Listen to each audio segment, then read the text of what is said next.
name is Narain Karthikeyan. I've raced all over the globe and driven some of the world's greatest racetracks. What goes in your mind when the lights go on? Hope to win the race. For the first time in anger, in qualifying, we've got an Indian driver. Just look at that car control. That is impressive stuff. It's Narain Karthikeyan. I tell you what, whatever you call this guy, he is spectacular. Michael Schumacher, Lewis Hamilton, Fernando Alonso, when you raced with the greats or against the greats. What is the process of becoming an F1 driver? Everyone wants to get to Formula One. There's only 20 seats. Only 20 seats. Formula One is a sport and a business. It's $150 million right now. Some teams have spent close to $1 billion a year to develop these cars. It's very, very tough, all over the world. Very exciting sport, a glamorous one. Many brands are getting involved. Give us a sense of what happens in the pit stop. 2 out of the 3 days, I was faster than the main drivers, but I don't know, for whatever reason, they put me as a 4th driver. If I had won that race, I would have been in Formula One in 2001. Instead, it took me 4 more years. How do you react to this? What happens after the race? Life goes on, right? Yeah. You have to create the next opportunity. Yeah. Do you also have road rage? Drivers are that breed, I don't think they have fear. They respect the sport, which you have to. Everything becomes slow at 300 kilometers. When you have an accident, then you realize how fast you are. Founder is Mudit Dandavate and his co-founder is Gaurav. They both came from an F1 team. Really? What an amazing experience for you. That was your first First Melbourne race, and you go in the gym and you see the great champion. Yeah, and he's actually telling you, son, you're not doing enough. Okay. The weirdest fan request you've ever got. I don't think I can talk honestly.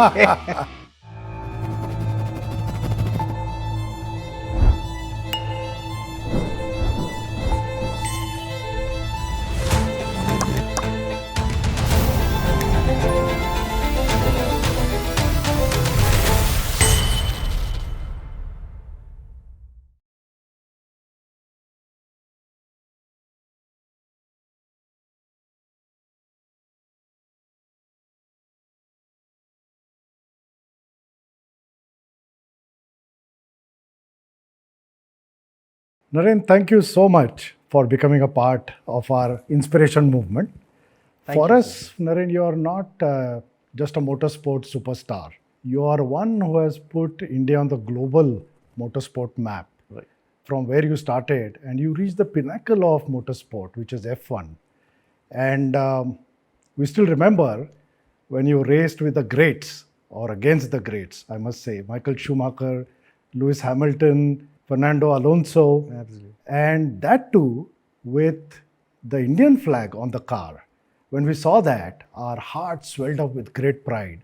So thank you so much for making India proud. No, thank you, Sushil, for having me in the show. And what can I say? Yeah, it's all about representing your country and the passion. And I've always donned the Indian colors on my helmet, and very proud of my Indian roots and where I come from.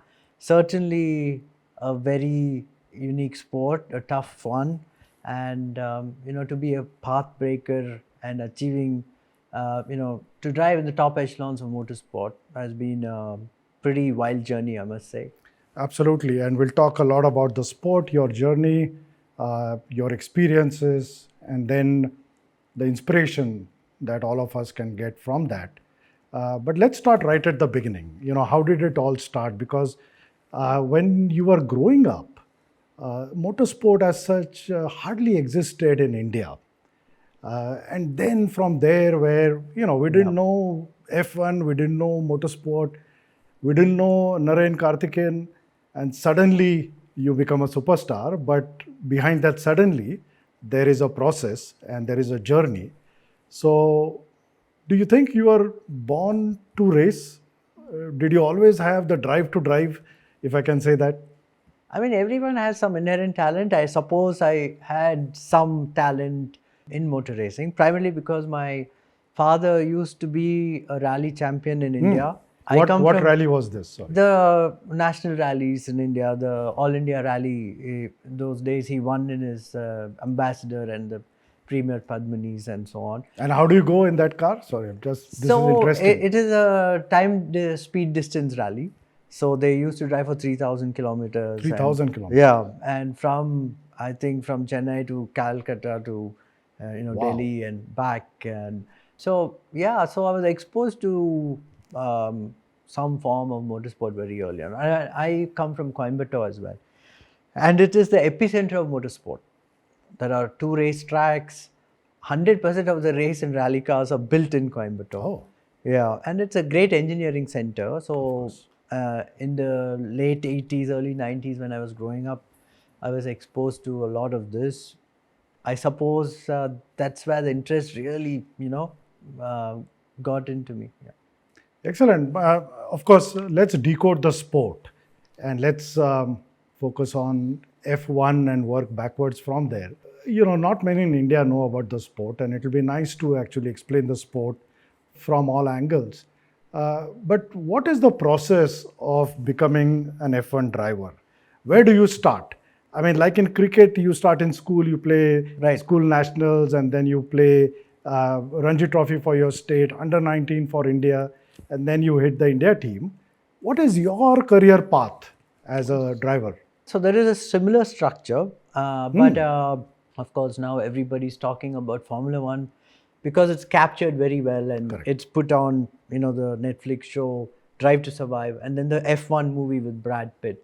So F1 is in the spotlight, and people, a lot of age groups are talking about Formula One suddenly. Yes, And this was not the case before. of course. And people are aware. The grassroots of motorsport is in go-karting. Go-kart. And you go and do the fun go-karting. It's the same concept. It has no suspension, very basic, but with a 2-stroke engine, which is used for competition. And they start off very young. In Europe, they start when they are 4 or 5 years old. And imagine you're driving these You get a go-karts at go-kart. 100 kilometers an hour when you're 5, 6 years old. Huh. And the competition is fierce. At that age, you don't have much fear. So, But the strength to hold the car, I mean, it's these are small cars. They're Sure. only 950 millimeters in length. They weigh about 100 kilos. But it's still, for that a 6-year-old to be driving those carts will be quite tough, and mentally it prepares you for the long road ahead. After go-karting, when you're 14, 15 years old, you start getting into Formula 4. And Formula 4 racing is the first step in the ladder to F1. Okay. Then there's Formula 3, Formula 2 and Formula 1. But of course, in each of the categories, you need to earn certain number of points, wins, etc. to gain the... And that gets logged. It gets as you logged. It travel. expires every 3 years. So you have to log enough super license points through the formulas, various formulas, to get into F1. So you need 40, I believe, 40 points. There were drivers like Verstappen who went to F3, cleaned up everything from go-karting directly into Formula 3. And he's so talented. Yeah. And he went to F1. So nowadays they slowed down that path. And but it's very, very tough, all over the world. The exposure for Formula 1 is so deep, and it's so well captured. It's a very exciting sport, a glamorous one. Many brands are getting involved. So, all the parents and the kids, they want to, make it big. Everyone wants to get to Formula 1. There's only 20 seats. Only 20 seats. And how do you get selected in a team? What is that process? Well, obviously, if you perform for example, Mercedes has a young driver program. They pick drivers from karting. They have an eye on the driver from when they're karting. And if you're performing well in, you're in the European karting scene, then naturally you get into the driver development program. That's the dream. If a driver gets into that program, keeps performing, keeps getting those super license points, then his dream to going to Formula 1 becomes that much more easier. But there are only a handful of, teams, manufacturers who do that. And then, of course, in India, that system is far away. We'll talk about that in terms of how do you build a sport in India. But now let's talk about the F1 sport. Is it just about sitting in a fast car and going around 50 to 60 laps, grueling laps, not easy? Or is it much more than that? How does the sport work? Well, Formula One is a sport and a business, and a lot of technology, a lot of manufacturers, a lot of multitasking. The car to perform, for the two drivers to perform, there's a team of 1,000 people working. 1,000 people. Yeah, continuously for developing these two cars. The budgets used to be, some teams have spent close to $1 billion a year to develop these cars. Now there is a budget cap. That's why you see the grid bunched up now. There's not too much of a gap. It's $150 million right now. So the big manufacturers can't go spending all that money, endless amounts of money to get success. You have to create a level playing field. Yeah, it's not only that, the driver skills are also now, the cars are becoming more and more, they're built within the rules, So you within can't the have an budget. unfair advantage. So there used to be, when I drove, that was the last of the V10s. The V10 era of cars were going out. And there used to be a, race team and then a test team. So all the big teams, they would finish on a Sunday, go on a Monday, start, testing all the new parts for the forthcoming race. And the car would become obsolete from the last race. So that was the kind of development, and that was the kind of resources teams were, putting together. And it became, Ferrari was so dominant for so many years with Michael Schumacher because they had everything in terms of the budget, in terms of driver, in terms of the whole team. Yeah, and a very superior car that came out of the whole process. Yeah. And I was driving for Eddie Jordan's team, which was a small team. Yes. And but as I told you, there are more astronauts than Formula One drivers. So it's a very, a very unique thing. That's an interesting stat. So then you have teams, and they compete with the drivers, and they compete with cars, and there are circuits, I believe, throughout the year. That's how the sport works. And there are 11 teams for 2026, Cadillac being the new one, which is coming into the sport. 24 different tracks all over the world, globally. It's the World Championship. And next year, there'll be 22 drivers. And, you have the point system, 25 for a win, 23 for second, and so on, up to 10th. And you have sprint races, which are shorter races, which is more of a qualifying race and then there is the format of the complete Grand Prix as well. So if you are on the podium, you get more points, and obviously in the first 10 or so. Yeah, it's not the sprint race win is not considered a Grand Prix win. It's only a qualifying. So you get a few points for that as well. It all adds up towards the end of the championship when you tally the entire 24 rounds. Everything counts. Yeah, they used to have points for fastest lap as well. For a few years, they've taken that away now. And I believe you are considered as one of the fastest on wet tracks. Yeah, I used to be a very very fast wet weather driver because I could feel the car more than others. Where the limit of the car on a wet surface, obviously the grip levels are much lower. But somehow I had the sense of feeling that grip. In my first Grand Prix in Australia, it was wet, a different manufacturer of tires. There was Bridgestone and Michelin. We were on the Bridgestones, and I ended up qualifying 11th, 2 places ahead of Michael Schumacher. So that's where I got people started saying I was good in the wet and so on. Yeah. And then you mentioned about the tires. So there's also a strategy around the tires where you have to decide. Absolutely. There are, these days there's no big tire war. There's only a single manufacturer who supplies the tires. So it's controlled tires. The years I was racing, there was Michelin, there was Bridgestone, then finally Pirelli. The performance of the car through the tires is the largest gain you can get. So there is a big, push from the tire manufacturers to get performance. Sure. The driver definitely has input, but there's so much data from the races from previous years and the tire wear. There's so much of data which is collected, and then the best strategies are put forward. But in a race, anything can happen, and the final call is always with the driver. Now, of course, we know you have a team manager and you have the team owner, all of that. But like other sport, do you have a coach in F1? Absolutely, yeah. In my case, I had a New Zealander called Rob Wilson. He's one of the best coaches in the world.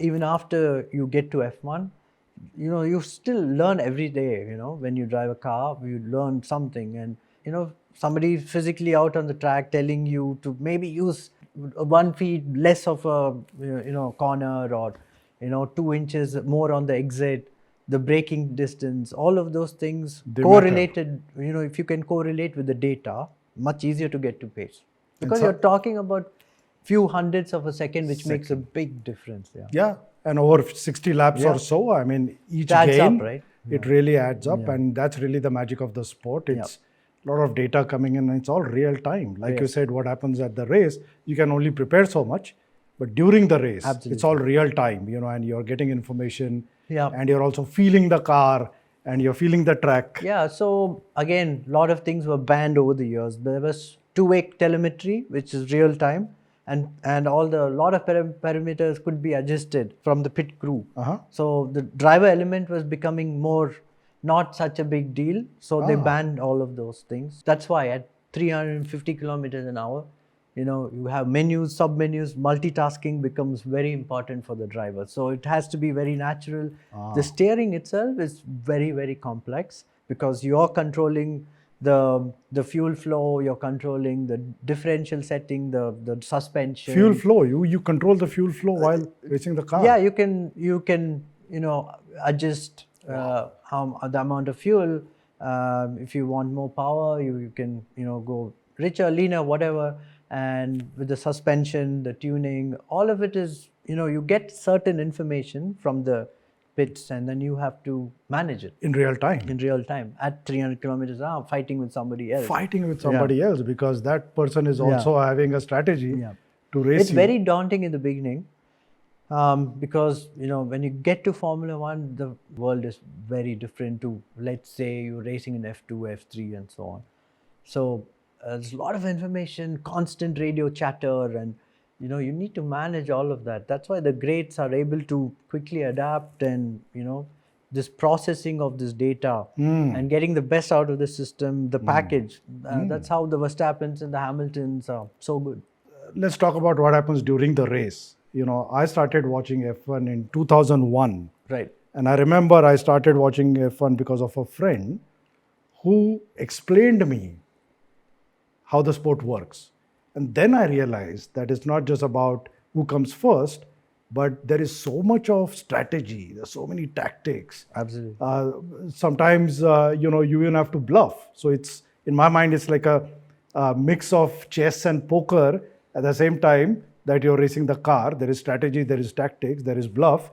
And with all of that, you're trying to get an advantage. An advantage. Absolutely. Yeah. So what happens during the race? So it was very well captured in the F1 movie. So the strategies, the way how you use your tires, and how the team works, and how to get out the best out of the team is very well captured there. Of course, it's slightly dramatic. Of course. But it's based loosely on a real life F1 driver. Yes. Pit stops are gone to, it's an art, the pit stop. Yeah. And it's gone sub 2 seconds, 1.9 seconds to change all the 4 tires, and it all happens in a flash. And of course, during the race, the grip levels keep going up and down. The weather is unpredictable. There's a lot of weather radars to forewarn you all of this. But still, when in the forest it could be raining, and the other part of the track will be bone dry. Wow. And you can only predict so much. At the end of the day, the driver still has a lot of input. Amazing. And then you also have the teammate, and then there is a strategy between the teammates as well if you have two cars. In top teams, there's always a number one driver and a driver to support that number one driver. For this year, Verstappen has not really got the support of the second driver, because Verstappen has been able to outperform the car. As a driver, he outperforms the car normally because the speed he has naturally. Wow. None of his teammates are able to help him for example, if he's leading, he can't run shotgun to him because they know where compared to Verstappen. So, yeah. Amazing. Let's talk about the next important thing in your race, besides the car, is the driver. Right? Absolutely. What goes in your mind when the lights go on? What goes on in the mind during the race? What are your emotions over the 60 grueling laps, because they keep changing? Every driver, I believe, comes to the racetrack, hope to win the race. No matter, where you are or which team you drive, you want to perform the best, and the racing scenario is very different. Very few times that it plays to the textbook, and you can, you've done it so many times before. You've done the start so many times, but still, every race is quite unique. You have to be mentally very, very strong. You need to know what you want to do, what you want to achieve, and try and execute that. And if you're able to do that, you'll have a good race. And then the element of how you use all the information and process that information and get the best out of your chassis and the tires. In yourself, you need to do every lap, consistent laps, and it has to be a rhythm. It comes naturally. Everything becomes, it's like slow motion, but at 300 kilometers. So you get into a world. Everything becomes slow at 300 kilometers. Yeah, absolutely. Everything becomes slow. Only when you have an accident, then you realize how fast you are. Yeah. So that's the zone you are in. Yeah, you're that in that is zone. your norm. Correct. That is your current speed. Yes. Because the relative speed is also very, very similar. Absolutely. That is why you said it is such a tough sport, because it's not just about driving the car. Yeah. The sport itself is very complex. Yes. There are too many variables. Absolutely. Unlike many other sport where the variable to manage itself are a smaller set. Right. And then once you master your skill and a smaller set of variables, you are bound to succeed. Here, there are too many variables and too many uncertain variables as well that you have to negotiate. Yeah, absolutely. F1 has always been, a sport where you have the haves and the have-nots. And the have-nots always try and, come and try and get the David versus Goliath story. Some of the teams, traditional teams like Ferrari, McLaren, they always will, somehow produce a good car because the set of people, the drivers, they always get the best. Yeah. And as you said, rightly, in the sport, there are so many variables. Yeah. So that's why it's so complex, and that's why it's so exciting. No, it is. Well, it is exciting. It is scary to us. Might be exciting to you.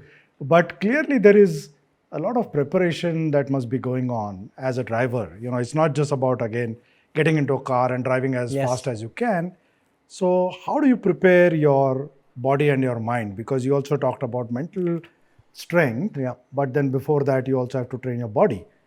So I would say 10% of it is driving. The rest is off track. Wow. The preparation, you have to train right, sleep right, eat right. You're going through this cycle day after day, and to calm all this down, that's why you have to be supremely fit.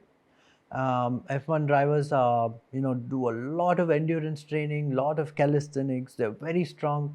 One of the fittest athletes, because you're subjected to 6-7 positive Gs, 6-7 times the weight of your body.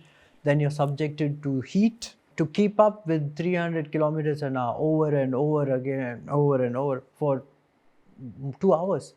It's not easy at all, and your reflexes need to be, always consistently trained.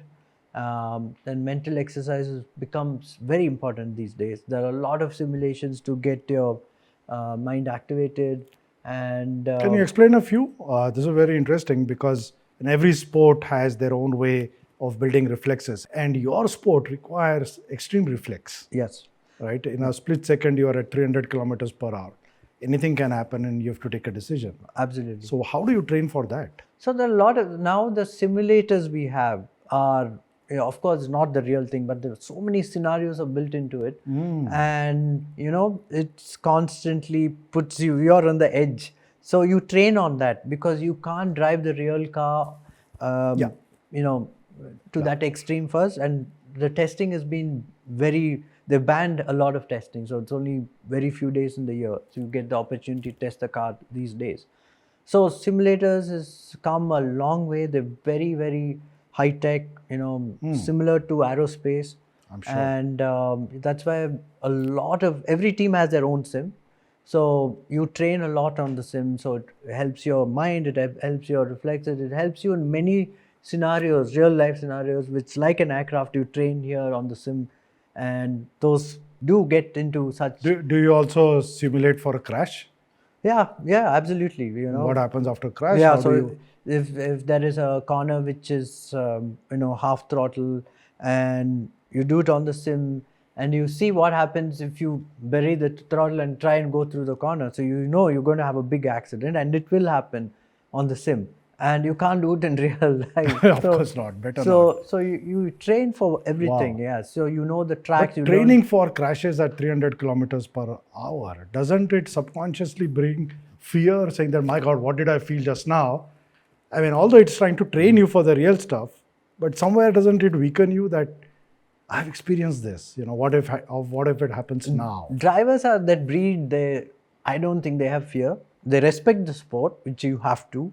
If you can go through that corner at 300 or 305 kilometers an hour. Wow. So it prepares you. You are a well prepared driver when you're in Formula One. In fact, that preparation makes you fearless. Has to. That's what I think. No, I don't think somebody is going to. Oh, I have to go through this corner at 300 kilometers an hour, or maybe I should back off a little. I don't think that's So nobody. that's why has the that bond to attitude. drive is not just about the skill. It's also about being fearless. And mentally very strong. Correct. Yeah, mentally very strong, and going from India, going to Europe, and then trying to break into a sport where we have absolutely no history in. That was the biggest challenge, facing Yeah. Europe and America and South America. They've done it for many years, and At what age did you have to go to Europe? well, I finished my 10th grade. Hmm. I was so interested in racing. My parents said, "Okay, it's You were in just India waiting and for 10th racing. grade. What are you saying? How can you be one?" So I did a lot of research, wrote letters to a lot of these racing schools, because somewhere I read you have to go to a racing school. It was the obvious thing to do because in India you had nothing, no such infrastructure. So somehow I convinced my parents, and they sent me to the Winfield Racing School in France. Okay. And the graduates include Alan Prost, four-time world champion, Damon Hill, lot of good From that school. Yeah, from that school. So I went there, and I believe my parents put me there because they knew that I would get exposed to the level of competition in Europe and wherever else from the world. And we would say that, yeah, I mean, this we have not grown up in this environment for, I've never done go-karting, or this race sport may not be for us. We should go back and do something else. So that was the idea behind it. But I don't know how to explain this, but I was there. Naturally, I was fast because I, of course, read a lot of books. I knew the technique of driving, and I just put that into practice, in real world. So to become a champion like Yeah. you have to not only be passionate but also obsessed. Yeah, I think I that could see the obsession was because huge. Yeah. who does research Yeah. at 14? You Yeah. just have a dream and you just say, Dad, send me. At that age, you can say, yeah, you can dream big, and every kid. And I was naturally fast, and then I had a scholarship from the school, and that's Yeah. how it all started. Lovely. And then you're so obsessed and passionate, and then you go to the F1 race, and then you've fulfilled your dream, and then you have to be in the zone, and you have to experience Yeah. calm at 300 kilometers per hour. Do you also have road rage in F1? I mean, Jenson Button crashed into you in one of Yeah. the races. How do you react to this? What happens after the race? So sometimes they speak to each other and say, you're wrong, he's wrong, whatever. You give your opinion. And these days, every time you watch a F1 race, there are so many penalties handed out. So the driving standards are very, very strict now. The days when Senna and Prost drove, those were the days when there was, they went at it. It was the biggest rivalry between two great champions. And that was the era that made F1 so popular because of Senna and Prost. The last fatality in Formula One was 2014. Oh. Not because of, drivers hitting each other, but just because the driver spun off in the wet and so on. But So things are. So even after a crash, you have to Yeah. smile at Jensen Button. And Jensen and I raced in Formula 3. So we know each other for a very long time since we were, from Formula 3 days. And, he's a very, very, very good driver, world champion. Of course. And I don't think we spoke about it after the crash. So, yeah. You mentioned the role of the team. And obviously F1, we realize now, is not an individual sport. It's one of the greatest team sports. Definitely, right? Yeah, 100%. You talked about the pit stop, and that's where the team comes into action visually for us. Yeah. But then you said there is a 1,000-member team working behind. Give us a sense of this teamwork. How does it, and why is it so important in your sport? I always believed when you worked in F1, as you rightly said, it's a team sport. Because everything depends on the technicians, the engineers, the engine manufacturers, the tires. So the complete platform, the package, needs to be put together. And then you hire two very strong drivers. Give us a sense of what happens in the pit stop. Well, a pit stop is, a very well-trained set of technicians get this going. That's all. We only see 2 seconds of the pit stop. But to get to 2 seconds, they have to, keep at it. The practice is so intense. You have a pit lane speed limit of 80 kilometers an hour. So you coming in and going out. Coming in and both going at out. 80. Yeah. So you called in, you have to, stop on the marks, absolutely on the mark. So that you need to practice as a driver. And so you change 4 tires and you refuel? Refueling was banned. Yeah, refueling was banned in 2005. Only tires now. And you can do some aerodynamic changes as well. If your car has less grip in the front, then you can do a wing adjustment, which will give you more grip. It's done so many times that it comes naturally to them. Yeah. Narain, you worked with a lot of corporates in India and also abroad. And you would have seen a lot of corporate dynamics at play. Bureaucracy, politics, etc. Did you also have bureaucracy and politics in F1? How did it play out? Was it within the team, so inside the team? I think, some drivers from different countries were the preferred choice because they had a pedigree, they knew, where they're coming from. And we were like, little bit outsiders in the sport. And I was so early, 20 years ago, I made my debut. And being the, path breaker, it's always difficult. But, I didn't feel racism or, things like that. But then, India, for a manufacturer, could have been a small market. Your marketing, you may have not been, marketable. So they would have preferred a, driver who comes from a larger market, things like that. But yeah, for motor racing, Formula 1 especially is a sport where you can thrive in the environment. So that's that. Yeah, and we remember you outpaced Nico Rosberg in a Williams testing round. Yeah, absolutely. But he got the race seat. Yeah. Now, what happens to somebody like you who's gone there with a dream and then suddenly you have to bench out? Yeah. How do you sleep that night? And more importantly, how do you wake up the next morning? I mean, what is your feeling? Do you still want to go? And yeah, that was absolutely a low point in my career because I'd finished off a year with Eddie Jordan's team and I couldn't continue with that team because the ownership changed. But in hindsight, now you understand. But that day, absolutely. Like you say, it was the lowest point in your career. Saying that, what else do you want me to do? Yeah, it was a very low point because Helmut Marko, Red Bull, I was part of the young driver program in 2004. 2005, some of the races they said I drove really well, and 2006 I could have gone to Red Bull, but I hoped that this Williams thing would be. By the time I went back to Red Bull, they had already signed the other driver. So that was, it could have been different, but it all comes with experience and not real. I had some people to advise, but obviously, a very hard pill to swallow. But then life goes on, right? Yeah. You have to create the next opportunity. Yeah. I'll tell you, in 2005, I went to Australia. 6 o'clock in the morning, we were at the gym, fully, trying to prepare and so on. So Schumacher was there in the gym and he left, and he was 7-time world champion by then. He had come an hour earlier to start his workout and for his preparation for the day. So that taught me a lot. You have so much success. You are nearly going to retire, but still, as long as you're involved, you keep at it, and 100%, 110% commitment.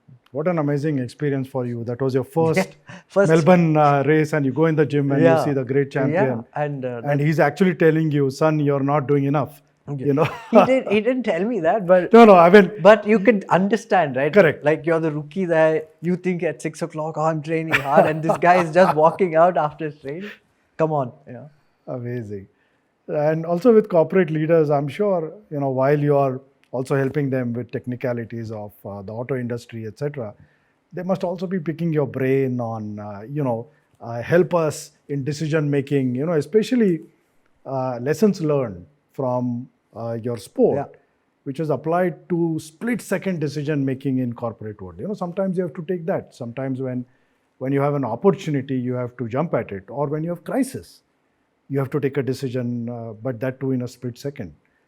So what lessons do you impart to them on this front? So a lot of Formula One, the technology, multitasking, everything is similar to what you do in a business.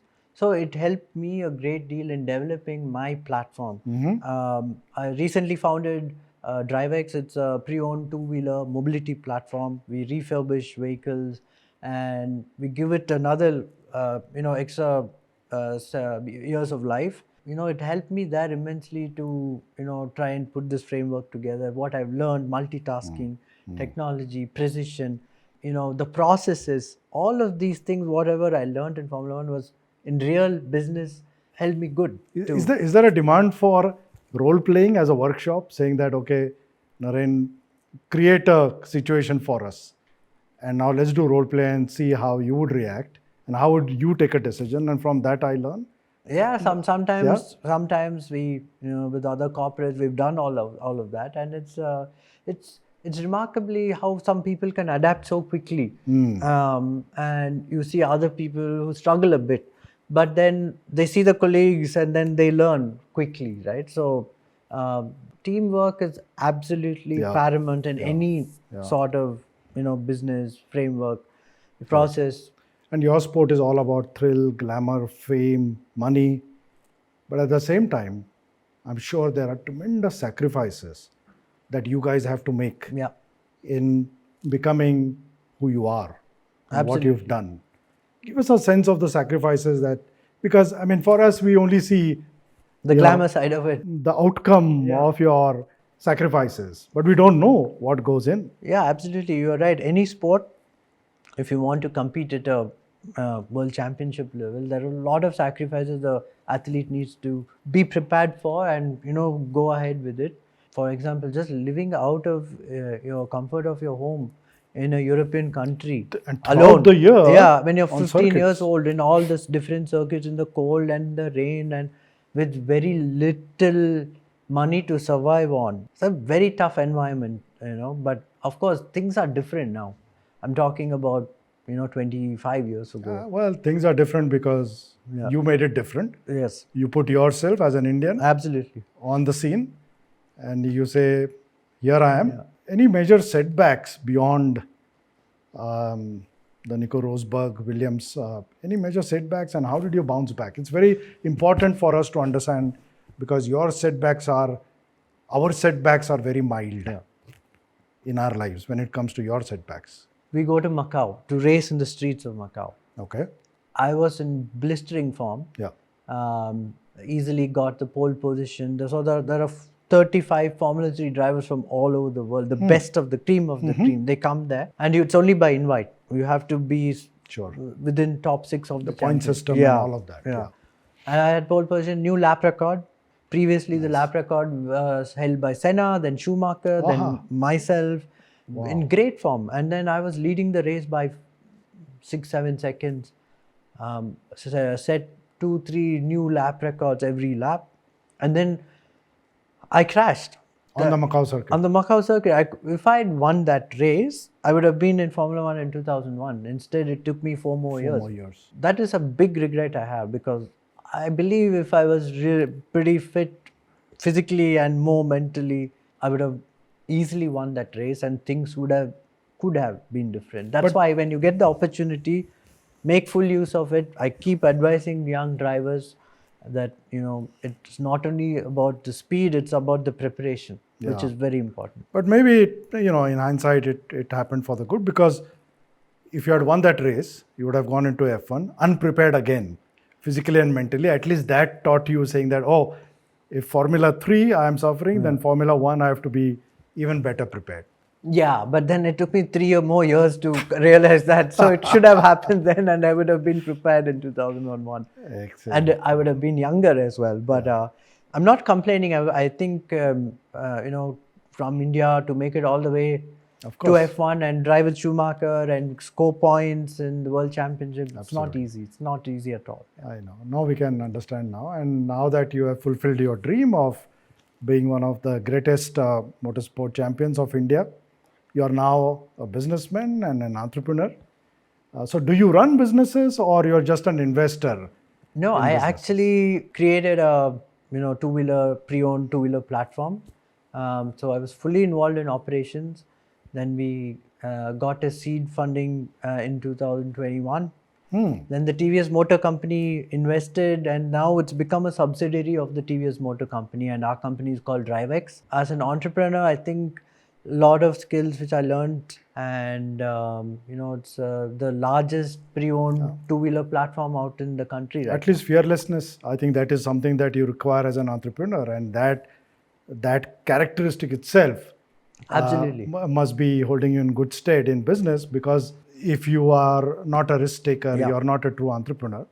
DriveX Mobility, very interesting concept. I think, certain skill sets you learn from Formula One really helps. And patience is something you learn out of racing as well. You need to be patient. You need to get the team going. You need to motivate them. You need to lead the team. And that was something, I was capable of doing. Yeah. And that's how we made this, success story. So you've learned to be patient. You've learned to go slow, the real slow. It's at 30 kilometers per hour, but you're okay with that. Yeah, you have to be okay. It's, as I told you earlier, slightly different to, to racing. Racing is, instantly things happen. But here, the decisions you make takes weeks, months, to see the real output. Absolutely. And there is a big public demand for a rapid fire round. You're used to speed, so rapid fire. I'll try. I don't know how fast I can be. Well, now you're in the spotlight. I'm sorry. You have to be on the podium now. So the first question is the weirdest fan request you've ever gotten. I don't think I can talk on. Well, the second weirdest. No, so basically, in Japan, the fans are extreme. They really, follow Formula One. Weirdest one was immigration in Japan. The officer was a big F1 fan. Okay. Narain-san, please come photo. And it was like, more than first class kind of travel. So, Amazing. Second rapid fire question. The best F1 driver today according to you? This is easy. Verstappen has to be. Yeah. Because with a car which is definitely not capable of winning, and his teammates are the prime examples, and he's amazing. Won last weekend in Monza, which wasn't suited for the Red Bulls at all. Which F1 team had the best food in the paddock? I think the Italians, I would say. Ferrari for sure. Yeah, but then you're looking after your health. What is the point? They are laying widespread, and now but you can do a little bit of cheating here and there. A little bit of cheating, okay. Because you train so hard. Or else it becomes monotonous. You have and you also train so hard, absolutely. So you can cheat a little. Yeah. Advice you wish a mentor gave you when you were 18 that you didn't get? A lot of people gave advices. I think the best. Even now, I'm sure. it's a capability to absorb, and I think the best advice I really got was from not from any great star, but my people close to me Yeah. saw the passion in me, and they said never give up, and no matter what it takes. Many times I hit a wall, but I Hats kept off, going. hats off to your parents, your Of course, ecosystem at that time. Coming from Tamil Nadu, slightly conservative culture, and absolutely. yet the encouragement that you got in a Yeah. sport which was not cricket. Yes, yeah. People, when I approached sponsors, they said you should play cricket. We don't know what is this, So it was that Correct. strange as Yeah. a sport. Yeah. Yeah, No, very isolated. that's why pathbreaker. That's why uh, trailblazer. That's why change maker. I think that's who you are for us.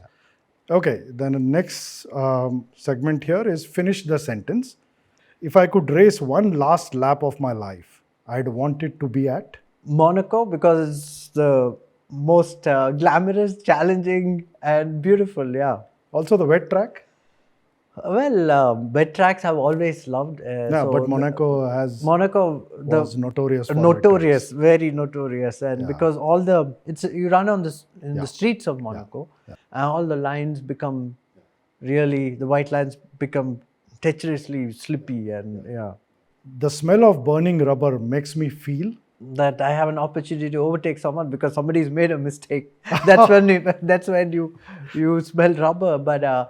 It's a nice smell, nevertheless, I must say. We are Nice. used to it. Somebody is braking, and Yeah. then you have an Yeah. amazing, amazing. My biggest motivation every time I hit the track is.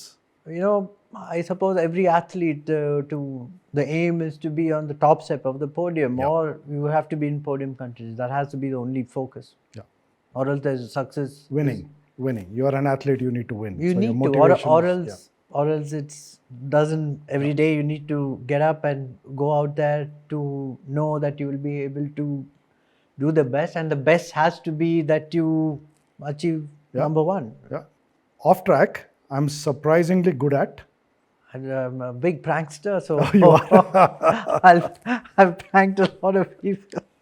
That's a fun side of what I do. One day, I want to look back and say, That I was a trailblazer, showed the way, opened the gates to other young Indian drivers, that yes, you can make it all the way to the top to Formula One World Championship. excellent. Absolutely wonderful, because I think we missed an opportunity. Maybe you became a champion too early for India. You were ahead of the time. We missed an opportunity to create a great sporting ecosystem in this sport around you as a champion. Every sport requires Right. a local hero. Otherwise, you can throw money at infrastructure, but the passion does not come from the system. Yeah, we had everything going in 2000, between 2005 and 12. I would say there was an Indian driver, there was an Indian team, there was an Indian race, but then just slow down. And and at that time, of course, when I made my debut in 2005, there was a lot of coverage. Then it peaked, I believe. But that the grassroots levels of motorsport, nothing really happened. But I would like to see this happen in a much faster So way. what should we do as a nation now? I mean, yes, we lost the opportunity then, but so be it. If you have to start building for at least 10 Yes. Narain Karthikeyans in the future, what should we be doing now? I think infrastructure is something that we lacked massively and still lack compared to other, like China, for example. They had an F1 driver just recently, after 15 years after I made my debut. Oh, you Yeah, made and they had all the infrastructure in the world. They had the Chinese Grand Prix has been running since 2004, but the karting system here in India is now, this year we've seen the most number of participants. Two-wheeler racing is also very popular. yes. It seems to be a lot of one-make championship where the manufacturer supports it. So something like that, that revolution should also happen for go-karting. And this is why you catch them young, and this is why you can really see whether they have what it takes to get to the next level. I didn't have that opportunity. There was no go-karting here, and so the new generation is trying to learn a lot from karting. I put my son, who's very interested in karting as well. He's winning in the national level. I think this is the best platform for young drivers. We have, of course, we have created a new infrastructure in Coimbatore called the Coast High Performance Center, where young drivers and riders can participate and hone the skills in go-karting. And there is a separate racetrack for cars and bikes as well. They're very close to the Coimbatore airport. So this is the newest racetrack in India. So I think you need many more like these. We need a lot more, of course, and we have a great facility in Budh, but nobody can afford to go there because it's a very... So the access is important. Yes. Because now it's a professional system, so you have to go through that system. Absolutely. And for that, you have to start at grassroots. At this level, any sport can be quite expensive because of the equipment and so on. Manufacturing the equipment locally also will help us a lot, because the duty structure for a go-kart is like 100% whatever duties. The system is it's already expensive in Europe. When you bring it to India, it's more expensive. And there's a big role for media and the entertainment industry. At the end of the day, sport has to be entertaining. Linked, you mentioned the Brad Pitt movie, and there, for the first time, people started understanding how complex it is and how thrilling and exciting it is. The sport behind the race, the strategy we talked about. And I think there you really want to create an ecosystem where media leads the sport, like in many other sports, soccer, F1 globally.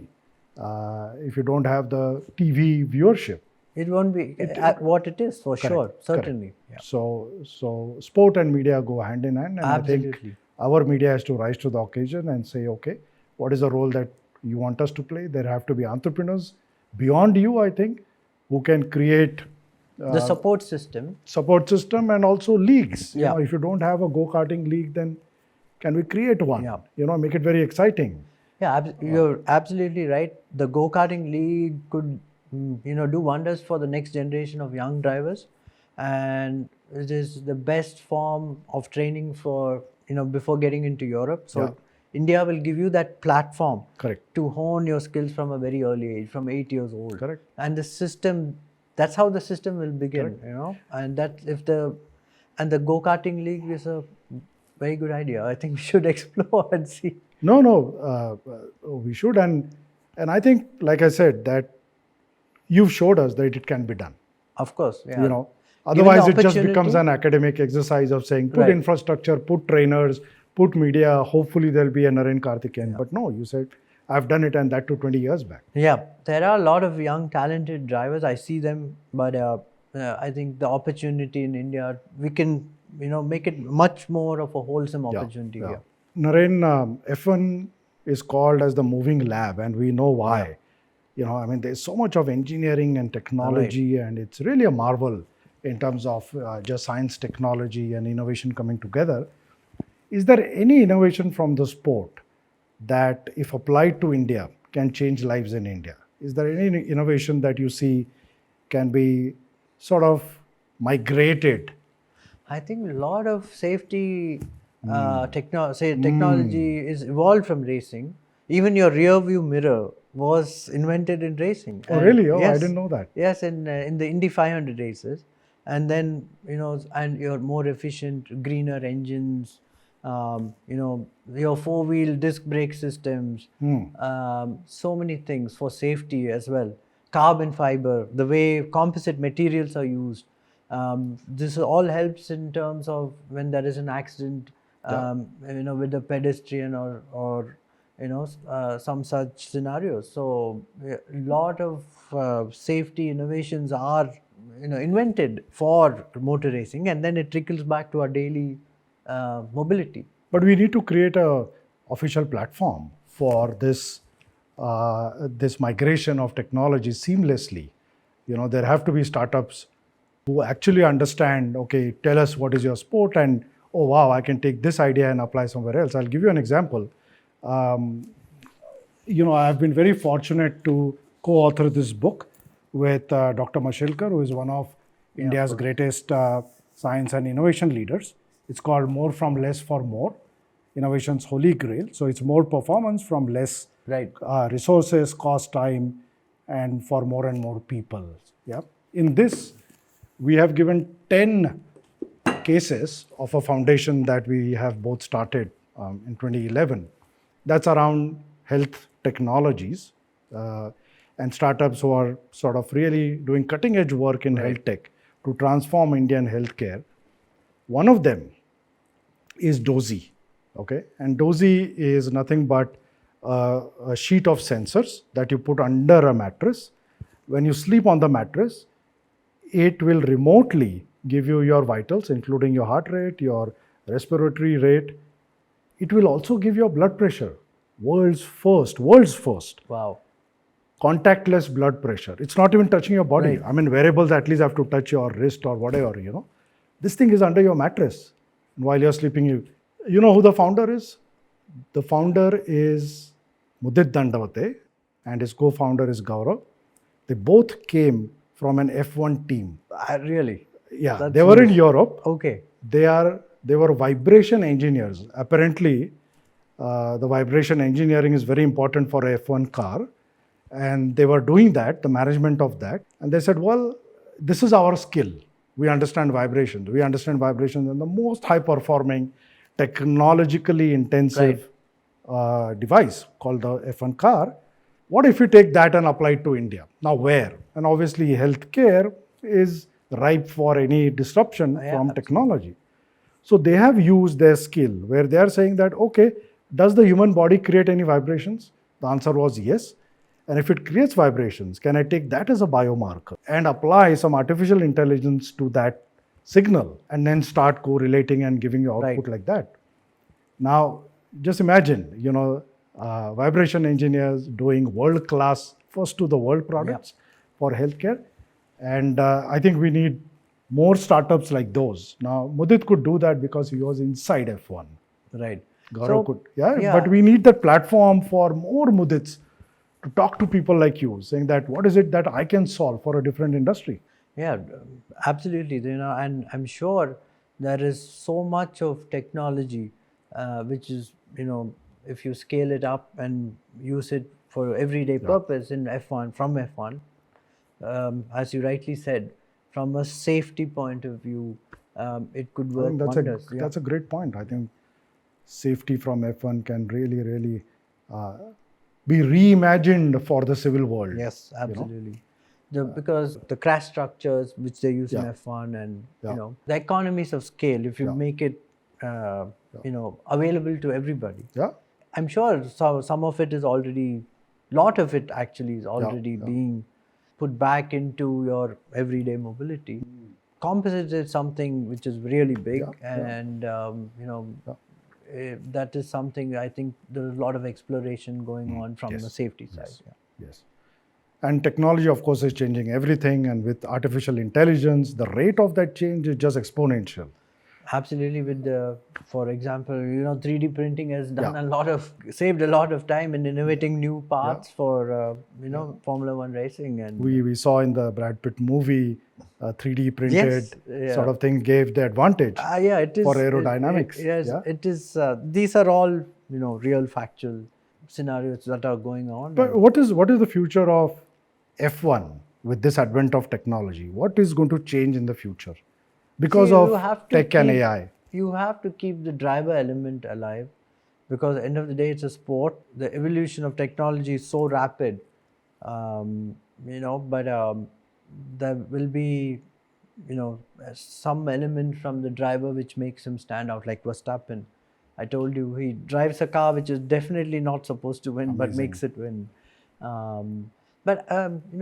Again, Formula One is going through a period of hybridization, much greener engines. The electric F1. Yeah, and then the electric component of it. Then there's a Formula Electric, Correct. Electric only World Championship. Of course, it doesn't have the, I think, the thrill of the sound and so on, Yes. but that will be way soon. So that will evolve as well. Everything. I mean, we are in a world today that, Yeah.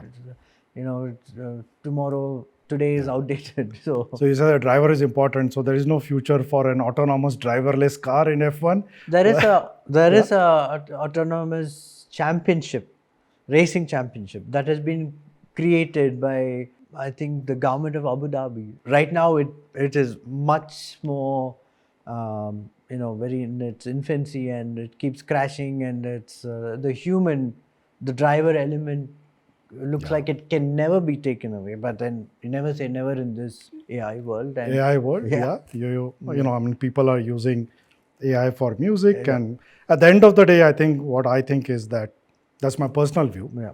Authenticity will prevail. Right.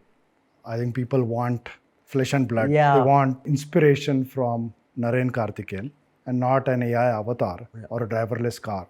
It's an engineering marvel, surely, but it can do only so much to a human being. I would hope so. But the world is changing so quickly. Yeah. You know. Which car do you drive? Is it a, I drive all sorts of cars. Yeah. Which is your Of course, personal favorite at my home? personal favorite, the cars I owned has to be the Porsche 911 GT3. Of course, I do a lot of work with Tata Motors, so from a dynamics point of view, I advise them on all the platforms. So that's I really enjoy that, and benchmarking and so on. So it's a How good many car. speeding tickets do you get with your Porsche? None actually. Okay. Because I'm a pretty careful driver on the roads. You've been trained to do that. You've been trained to be careful on the track. but not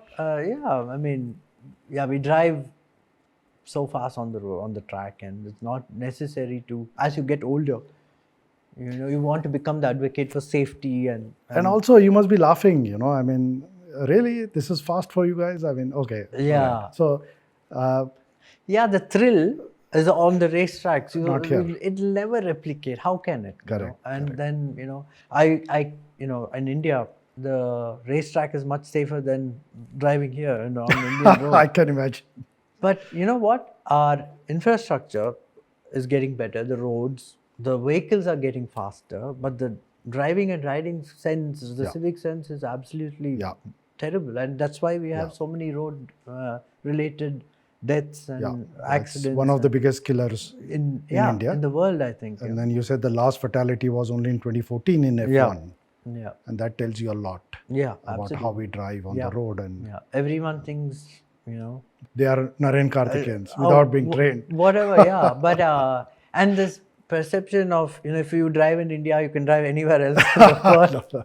I think I don't think that's quite true. Yeah. But it will be interesting, you have an open highway and you're cruising, and then you see a turn, so-called bend, Yeah. and then suddenly they say speed limit 30 kilometers per hour. It's an accident-prone zone. And you're saying, really? I mean, this one, Why? 300 kilometers per hour, I have negotiated far sharper bends.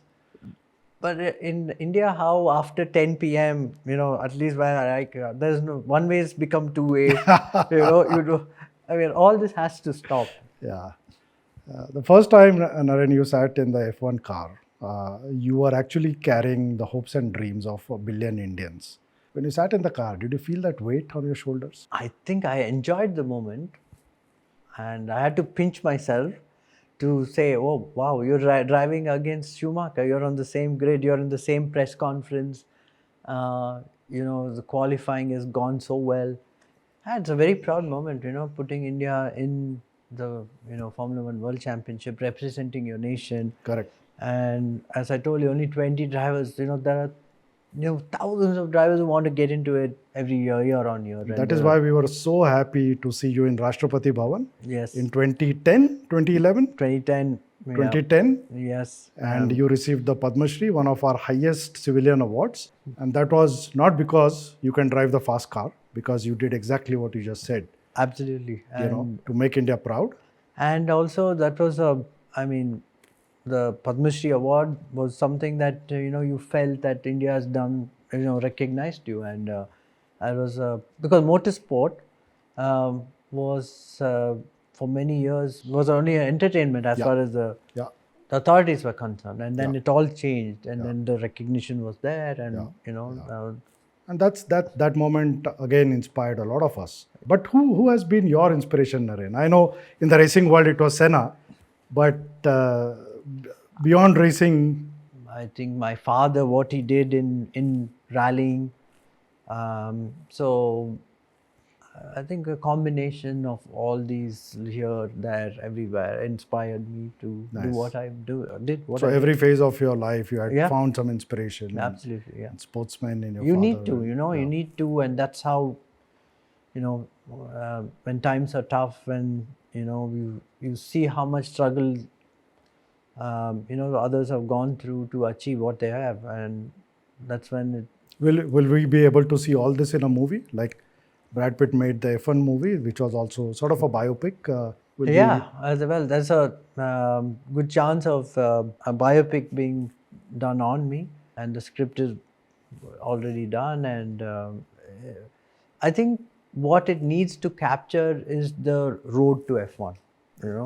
Not F1, because F1. It's your journey. Yes, They have to capture you, not F1. No, F1 is well captured, even what I did and whatever. But like what we discussed, how difficult it I is, agree. or how strong you have to be mentally. Everything I did to achieve to get to F1. No, I there's a think- great story to tell there. Yeah. I completely agree. Who do you think should play your character? The Tamil movie star Ajit Kumar is a very good friend of yours. Do you Yeah. think you will be able to convince him? Yeah. I believe he's also a big racing enthusiast Yeah, himself. he's been at it now. He was always a racing enthusiast. Now he's racing professionally, starting a team. I'm doing some of the races with him. Really looking forward in the Le Mans series. I don't know who the actor is which actor is going to play this role, but it'll be interesting nevertheless. Yeah. And you mentioned your son. He is now a go-karting champion. Yeah, Neil, my son is, as I told you earlier, he's got all the, people to guide him. It was very different to how I did it. Now with go-karting and so on. So he's, he's seen me, winning races and whatever I did. And these days, the opportunities for children, the kids are so many, they have, they can. Yeah, but he has his North Star right at home. It'll be lovely to see your son in F1 racing against the greats now, and with a bigger Indian flag on his car and on his Absolutely, helmet. yeah. But a lot of hard work. Nothing is easy, and no matter how much experience I have, one needs to soak it and try and do the. I mean, great opportunity for him to excel. Yes. And he should prove that he can. Yes, absolutely. If you have to leave us with one life lesson from the racing world that we can all take back, and if applied to our lives, will change our life, what is that life lesson? I think every one of us is talented. Nothing is impossible. Because you dream big, you need to work hard in order to achieve it. You can't sit and just there's a lot of hard work which goes into it, and the hard work end of the day pays off. And again, I have to pinch myself to say, oh, I'm India's first Formula One driver, because it was never a sport, even a speck in the system. And with this program, Narain, JioLEAP, we are trying to inspire the next generation. Absolutely. Not just to race or become Narain Karthikeyan, but to do all that you've done. Right. Hard work. How do you not give up? How do you chase your dream? All of that. There's a recipe here. Yes. You follow the process, you work hard, and you should be able to reach where you want to. Nothing is impossible, you say. Absolutely, nothing is impossible, and definitely today we are in a world where everything is in a very confined spaces, but we have to work really hard to use technology to help us to achieve our dreams, I suppose. Narain, we have a segment. This is what we call as the JioLEAP mystery box. There are a few things in this. I will open the box and pull out one item after the other. You have to tell us what it means to you.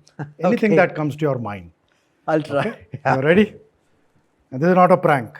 All right. So what do we have here? This is a traffic signal. What if you see for us, it's red and green. So the way we go, it's the start of the race, and here we need to follow these rules, of course. So, but you're trained to see 5 red lights come on, and then you go. And here, when you see red, you have to stop. Yes. Does it screw up your brain? Hopefully not. Excellent. The next one, a spanner. Well, it's definitely one of the most important aspects of our cars and of how we put it together, and it's definitely the spanner in the works doesn't apply to us. So this actually helps you. Yeah. It does not slow your process. It's not a spanner in the works. Lovely. Of course, the checkered flag. I mean, as I said earlier, getting to the checkered flag, accomplishment, winning, finishing the job in hand. It's a great sense when you see the checkered flag, because Absolutely. Yeah. A motorcycle. 4 wheels for me, it was definitely better than 2 wheels because I had so many falls and I'm not a very good rider, I think. Nice. And the last one is, of course, map of India. What can I say? I mean, so proud to have been India's first Formula One driver, and I've donned the Indian colors on my helmet ever since I raced, and it gave me an identity. Every time the national anthem plays, when you win races, in whichever category, I think it's a very proud moment for all of us. And for us. The checkered flag for you, for that accomplishment. Okay, you have accomplished a lot. Thank you. For our nation, for us as Indians, and I do hope the sport grows. I hope the sport grows. With me or without me, it's a great sport. And there is the opportunity, as I told you. 20 years is a long time, and we need to see the next generation of young drivers and riders. So MotoGP is something a lot of people are aspiring to ride as well. Excellent. Narain, thank you so much. Thank you, Sushil. Thank you so much. As in your world or in our world, we say Godspeed, Narain. Thank you. But before you go, I want to ask you one question. Do you watch cricket? Do you like cricket? I did watch a lot of cricket because Sachin Tendulkar used to. He's still a big F1 fan. He supported me in so many races he came to, and after him retiring, not much, but of course in India you have to follow cricket. Absolutely. And on that note, let us celebrate your association and friendship with Sachin. We have a special gift for you. Can we get the Mumbai Indians jersey, please? Okay, so Narain, you're an official Mumbai Indians fan now. Absolutely. We would like to see you in our box in Wankhede Stadium wearing this, supporting. We don't have Sachin playing now, your friend, but we have a great team. So please do come. Thank you. And wear this t-shirt, and it'll be a great honor. Thank you very much. Thanks.